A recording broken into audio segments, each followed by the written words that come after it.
Good morning, everyone. We are done discussing about the classroom management discussed by Sir Jordan Icban and Ma'am Crystal Hannah Faustino. So far, this video is we will be moving on to the classroom routines. When we say routines, this is a sequence of actions regularly followed. In other words, these are set of procedures, how our daily lives going. For example, in my daily routine, after I woke up in the morning, the first thing I do is to pray, then arrange the bed, washing face, drink coffee, start doing household chores like sweeping, cleaning, and the like. Then after that, I prepare for the online class. Like in home, we also have a routines in classrooms where students must follow. Routines are the backbone of daily classroom life. They facilitate learning and teaching. Routines just don't make the life of the teacher easier, they save valuable classroom time. Efficient routines make it easier for students to learn and achieve more. Now, we will be moving on to the 5 benefits of establishing routine early in the school year. Number 1. Enables you to run your daily activities smoothly. And because we have routines, the flow of the discussion will run smoothly because we have these routines or the procedures to follow. We can prevent make mistake or misunderstanding. Number 2.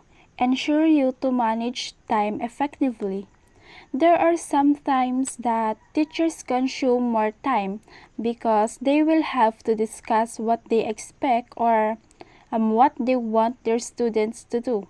If students have routines to follow, at least teachers can save time. In that case, they can manage their time. Number 3. Helps you maintain order in the classroom.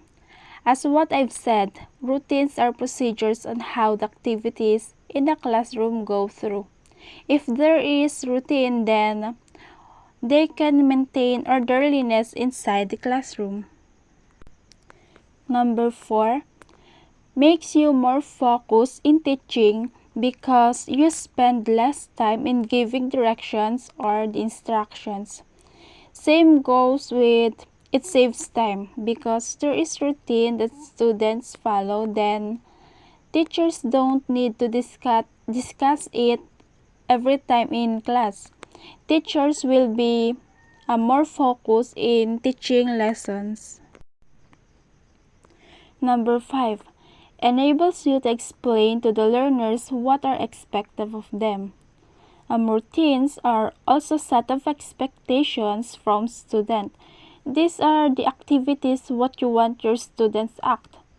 This will help them to behave accordingly. Also, help you not to scold them because of their disruptive behavior.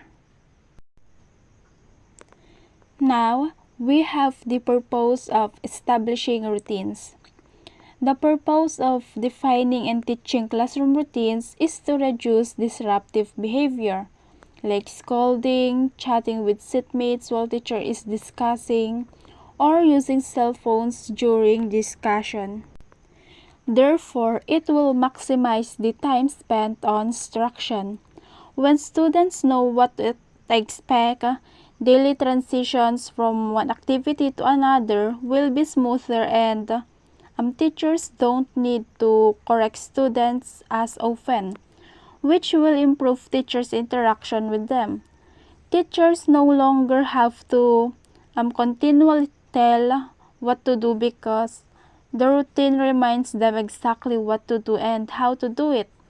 It also gives the students a greater chance of experiencing success in lesson.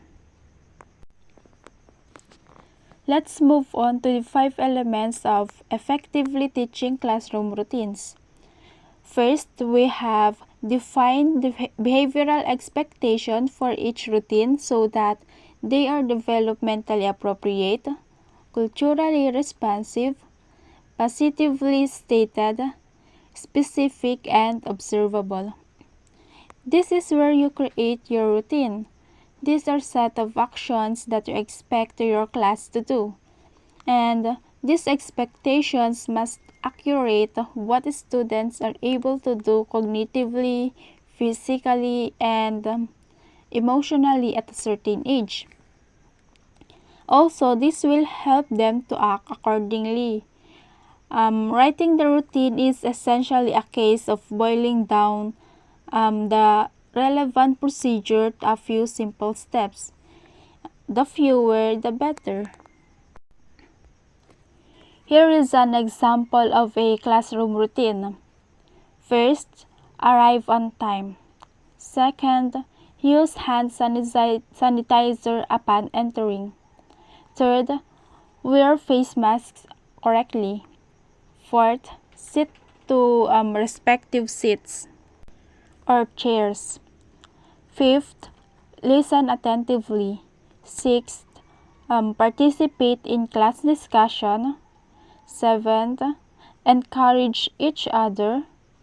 Eighth, respect each other. And the last one is clean before you go. Number 2, explicitly teach and review the routines. In order to teach the routine in class, teachers must teach it exactly the way you want it done. For example, is in the first 4 classroom routine in my sample earlier, you want your students arrive on time, use hand sanitizer upon entering the class, wear face mask correctly, and sit to respective seats or chairs. In this, say what you want them to do and show them how to do it, and then have them to do it.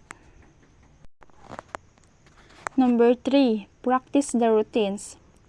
Let your students practice and do the routines daily.